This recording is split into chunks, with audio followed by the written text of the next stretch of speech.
Vou apresentar o trabalho aí da nossa jornada, que é referente à modelagem matemática da irradiação de lâmpadas para geração de energia fotovoltaica, né? Vamos prosseguir agora para nossos objetivos, né? Para a gente entender melhor o que levou a gente, né, a seguir esse título complexo aí que eu acabei de dizer para vocês, né? Então, eu vou explicar agora o que é a nossa jornada, né? Que traz a gente desenvolver um kit, né, solar, né? Então, ele vai fazer uma geração através da irradiação solar, geração de potência, né? Noturno. Então, dessa forma, o Senai, né, ele viu que a demanda de profissionais, né, capacitados para atuar nessa área, né, instalar sistema fotovoltaico aumentou muito. Nos últimos anos, aí você vê um crescimento exponencial em sistemas, né, de geração de energia renovável, principalmente fotovoltaico. Dessa forma, eles propôs esse desafio para a gente, né, e em reuniões com a equipe, né, a gente definiu os desafios, né. Então, cada equipe fechou com um desafio e esse foi o nosso desafio, que é obter as características elétricas que descrevem o funcionamento da geração de potência por meio da irradiação incidida nas paredes do painel fotovoltaico através de uma fonte de luz artificial, né? Então, dessa forma, a gente fez um estudo baseado ali no que a gente incidia de luz, né, usando uma lâmpada e o que gerava de potência, né? Então, dessa forma, o nosso objetivo foi o quê? Conhecendo os indicadores elétricos, a gente fez ensaios, né, com o painel fotovoltaico, entendendo ali a característica de geração de tensão e potência, né? E depois nós traçamos a curva características para verificar se o método que nós utilizamos apresenta os resultados coerentes com a literatura. Então, com o nosso estudo teórico, né, para ver se realmente se conclui o trabalho da maneira que nós pensávamos. A placa solar, né? O que é? Então, ali a gente vê um esquema de uma célula cristalina de silício, né? Você vê que ela é composta por dois contatos metálicos, uma camada passivada de silício e depois você tem dois tipos de silício com dopagem, né? Um silício tipo N e um tipo P. E no meio você tem o silício policristalino. Lembra muito o funcionamento de um diodo, para o pessoal aí que lembra um pouco de eletrônica. A ideia é o quê? É que quando um fóton, né, carregado, ele atinge a superfície dessa camada passivada, ele altera ali as condições elétricas, né, desse silício tipo N e tipo P, silícios dopados, fazendo ali um dipolo elétrico, né? Mesmo princípio do diodo. Então, dessa forma, faz um preenchimento de uma lacuna da dopagem e faz um elétron pular essa camada. Então, ele faz uma corrente elétrica circular ali. Então, um fóton carregado que faz o elétron pular. Então, é isso que gera a corrente elétrica, né?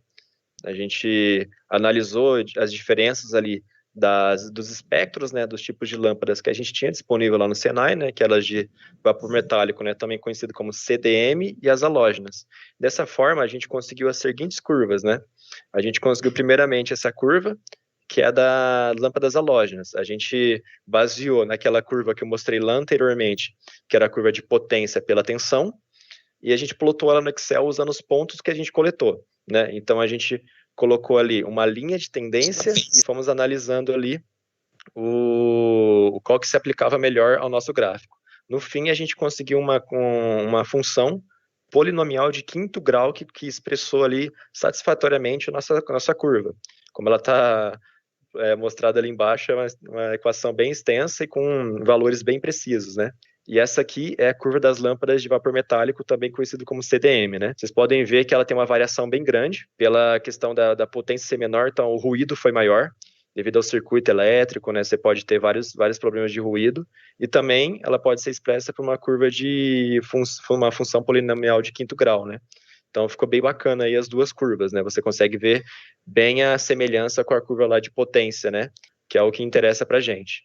Então aqui, né, a tabela apresentando o tipo de lâmpada pela potência gerada. Então a gente viu que as lâmpadas halógenas gerou praticamente o dobro de potência das lâmpadas de vapor metálico, né? Gerando aí 6 watts de potência, enquanto o vapor metálico gera 3 watts. Então dessa forma, através da análise dos resultados da tabela 1, a gente pode comprovar aquela teoria sobre relacionar a emissão espectral da lâmpada com a sensibilidade espectral da placa, que vai relacionar a potência gerada no módulo fotovoltaico, né?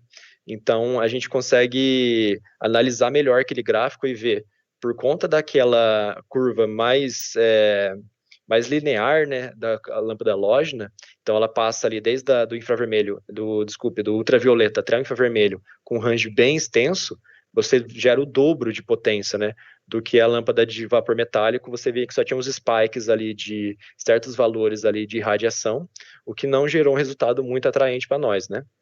Então, dessa forma, a gente consegue definir que a lâmpada halógena é a melhor para o nosso caso de geração forçada. E aí, por fim, muito obrigado ao apoio de todos. E essas são as nossas referências. Nós fizemos aqui um fluxograma de como vai funcionar o nosso projeto, tá? Então é um controlador aí de carga, né? Nós vamos controlar a carga da bateria e vamos mandar as tensões necessárias para os demais circuitos aí do restante do projeto, tá? Por se tratar aí de um projeto didático, né? E como vai funcionar à noite e tal, e por iluminação forçada. Então, como pode haver uma falha aí no carregamento das baterias pelo painel, ou pegar um dia muito nublado, uma semana muito nublado e não poder fazer a apresentação, foi solicitado aí para o grupo fazer um carregador a partir de corrente contínua, aqui, da corrente alternada aqui da concessionária, tá? Então, nosso controlador vai ter uma entrada AC, pode variar aí de 127 a 220, e a entrada do painel solar, que vai estar mandando em DC para a gente de 35 a 40 volts. Como é que eles vão funcionar? Eles vão controlar a tensão e a intensidade de corrente nas baterias, permitindo a carga completa. Vai impedir também o descarregamento total da bateria, prolongando a vida útil das mesmas, né? E ao atingir o nível máximo de tensão das baterias, o controlador desconecta do painel solar e da concessionária também, para fim de evitar sobrecargas na bateria.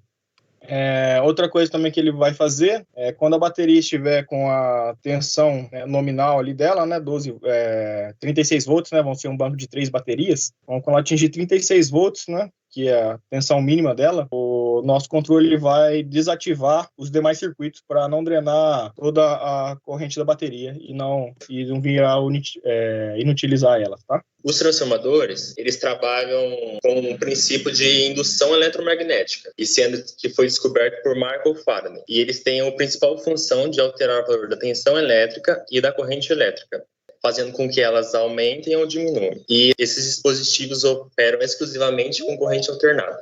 Sua estrutura é composta por um segmento de fios elétricos, sendo eles o primário e o secundário, onde a tensão elétrica entra no primário, passa pelos enrolamentos de fios condutores e vão através do núcleo, eles passando a corrente no primário, acontece um campo magnético oscilante que é transmitido pela barra de ferro e vai até o enrolamento secundário, elevando ou diminuindo a tensão inicial. Como função para elevar a tensão, se o transformador tiver essa função, o primário tem que ter menos espiras que o secundário. Caso seja um abaixador de tensão, o primário tem que ter mais espiras que o secundário. O controlador PWM, ele consegue substituir outras técnicas de controle de potência, como a técnica liga e desliga. Ele é bastante usado na eletrônica e em fontes chaveadas, mas também podem ser utilizados no controle de velocidade dos motores, no controle de luminosidade, controle de servomotores e em outras aplicações. Uma vantagem de se usar esse controlador PWM é que nós temos um sinal digital em todo o processo. Vai ser para chaveamento da tensão da placa até o transformador, para que o mesmo consiga elevar a tensão do circuito até o nosso valor desejado. Um conversor CC, né, push-pull. O nosso conversor, ele vai ter como tensão inicial ali de 30 a 40 volts, que é justamente o que o Diego vai fornecer para nós. Tanto o Diego quanto a placa solar, se for ligada diretamente, né, vai ter essa mesma variação de 30 a 40 volts. Então, o projeto do Diego é uma segurança que a gente tem, mas funcionaria se ligasse diretamente na placa, desde que a variação fosse de 30 a 40 volts. E o nosso objetivo no fim, né, nessa etapa, né, é pegar essa tensão e converter isso para 180 volts, continuando em corrente contínua, né? Os 180 volts, né, para quem não sabe, é a nossa tensão de pico numa rede da concessionária de energia aí de 127 volts. Nós temos um pico, né, de tensão de 180 volts. Então, para que o próximo trabalho ele consiga ter esse controle, né, a gente precisa entregar para ele o pico total. E aí, a partir dessa tensão estabilizada, ele vai fazer os 127 volts em corrente alternada. De acordo com as pesquisas que nós fizemos, pesquisas exploratórias, qualitativas, a gente chegou em algumas topologias, mas segundo o Malvino, reguladores de tensão, ele tem uma baixa eficiência. Eles não são eficientes, eles desperdiçam muita energia. E para poder ganhar eficiência, a gente tem que usar um regulador chaveado, que são as famosas fontes chaveadas, igual o pessoal já andou explicando anteriormente. E pesquisando, a gente chegou nas melhores opções, que são a half bridge e a push-pull para o nosso projeto. Só que pesquisando mais, a gente viu de acordo com o Barbie, o push-pull ele tem uma deficiência, que ele vai ter altas tensões nas chaves, só que ele tem uma simplicidade enorme em relação às outras. Bom, esse é o nosso funcionamento do CI. É claro que o circuito está repleto de outras informações, por exemplo, nós temos um diodo Zener aqui garantindo 15 volts no gate, temos a questão do pino 10, do shutdown, ali tem uns diodinhos ali também protegendo o circuito. Enfim, aqui está o nosso resistor de gate, conforme o datasheet do FGL 60N100.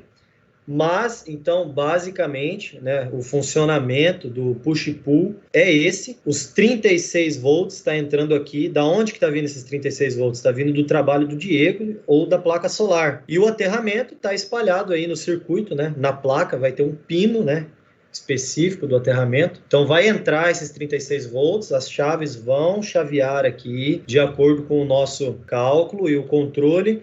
E o CI vai fazer esse trabalho para nós. Se a corrente for drenada lá, e aí para não deixar a tensão cair, a gente aumenta aqui, vai aumentando aqui a largura do pulso. Ou se a tensão estiver muito alta, a gente vai diminuindo a largura do pulso. Quem vai controlar isso é o pino 1 e 2. Sempre na frequência de 70K, ajustado anteriormente no pino 5 e 6. E sempre tendo 46% de máxima no pulso, tá? E sempre também o soft starter na hora de ligar, protegendo o circuito. Então, só um resumão aí do nosso funcionamento do circuito, tá? Bom, o nosso projeto, a nossa fase, né, dentro desse projeto, é discorrer, vamos tratar da ponte H em alta frequência. Bom, tentando dar um apanhado geral, até porque para aquele que está assistindo aí, que não participou diretamente desse projeto, pode se perder um pouco. Então, esse slide aqui é a tentativa de elucidar, mostrar para todos como é o funcionamento, né? Bom, aqui então é uma arte que nós fizemos para elucidar, esclarecer um pouco melhor para quem não participou diretamente. À esquerda, aqui no primeiro item, aqui nós temos então a placa solar. Essa é a placa solar que nós temos no nosso laboratório, né? Foi uma doação para o Senai. A partir disso aí, o Vicente então startou todo esse projeto, aliás, um brilhante projeto que nos permite estudar mais a fundo essa tecnologia que hoje em dia está muito difundida, muito usada e que sim traz muita economia de uma forma geral. Bom, até a placa ali, que é a placa solar, essa placa ela está ligada logo abaixo na bateria e a gente acabou de ter essa aula agora de conversor DC-DC. Bom, uma vez que eles resolveram essa parte do projeto até aqui, vocês observam que o projeto está subdividido em 4, né? Aí coube a nós, então, resolvermos essa fase aqui agora, né? Que é essa nossa caixa com essa interrogação. Bom, a energia convertida, estabilizada no DC-DC até agora é uma energia, um sinal contínuo de 180 volts. Isso não é compatível com essas cargas, meramente exemplos que nós temos aí à direita, com notebook, com ventilador e com lâmpada. Bom, se não é compatível, a nossa função, o nosso projeto, a nossa fase agora é exatamente esse, né? Responder essa interrogação. O que nós devemos fazer para modelar o sinal que a gente acabou de adquirir de 180 volts contínuo e estabilizado, converter ele para que seja compatível com a carga comumente, né, encontrada na residência e na indústria, né? Aí, então, nós pesquisando, né, chegamos, através de livros e tudo mais, nós fizemos essa pesquisa bibliográfica, né, encontramos algumas sugestões para fazer a conversão, né? Como exemplo, né, dessas algumas aí, eu estou colocando aqui o desenho da ponte H funcional. Ela está bastante simplificada aí para ter um caráter apenas didático, né? Então nós aqui desenhamos ela para facilitar o entendimento, até porque vai ser o objetivo da nossa demonstração aqui.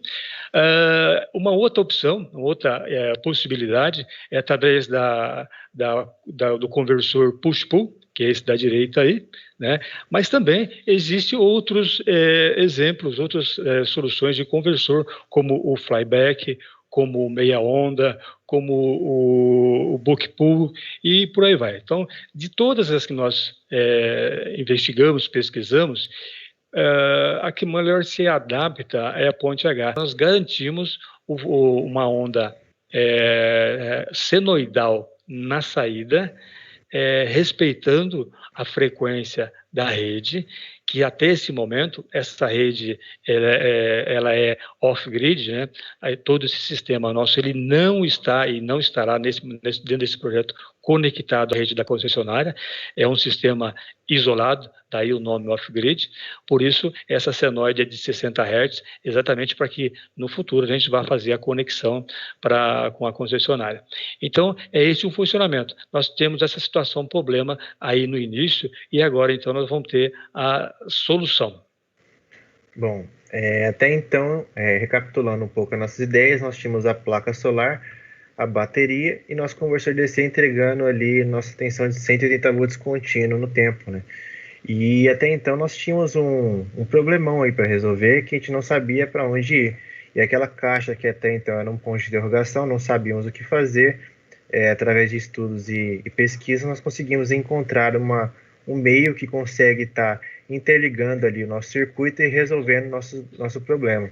Então, as nossas considerações da solução foi que nós realmente conseguimos alcançar o resultado esperado, conseguimos ali conciliar a teoria estudada com a prática através da implementação dos softwares e conseguimos visualizar a ideia base do nosso circuito funcionando, entregando ali para nós nosso pulso SPWM na nossa saída. Pulso abrindo conforme o controle.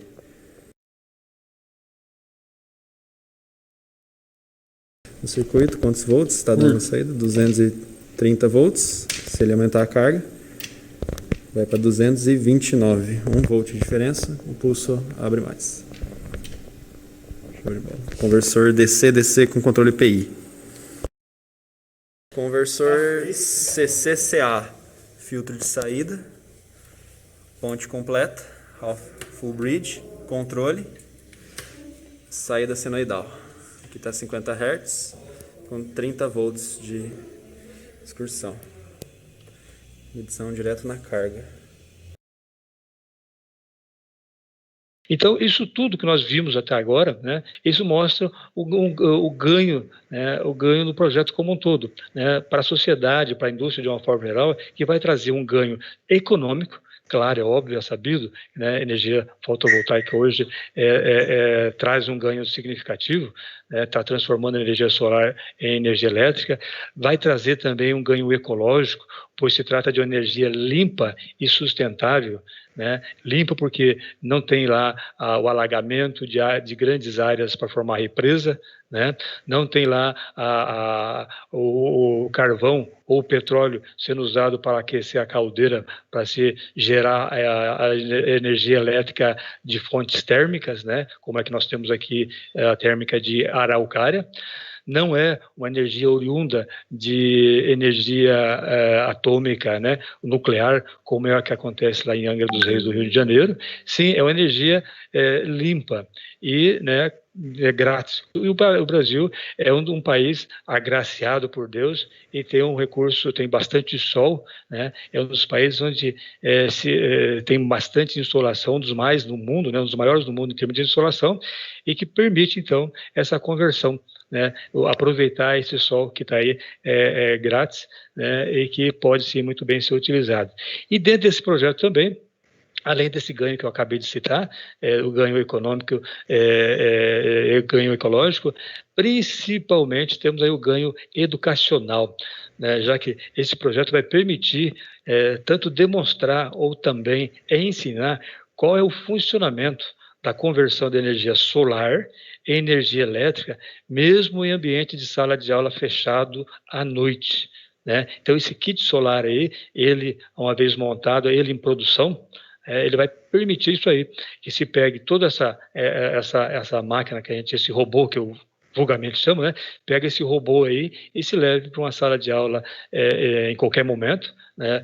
Mesmo dentro de espaço fechado, mesmo à noite, e você consiga ensinar, mostrar e transmitir, né, didaticamente o funcionamento dessa conversão da energia solar em energia elétrica em qualquer momento, seja chuva, seja à noite, seja sala aberta, sala fechada. É um projeto que dá essa possibilidade.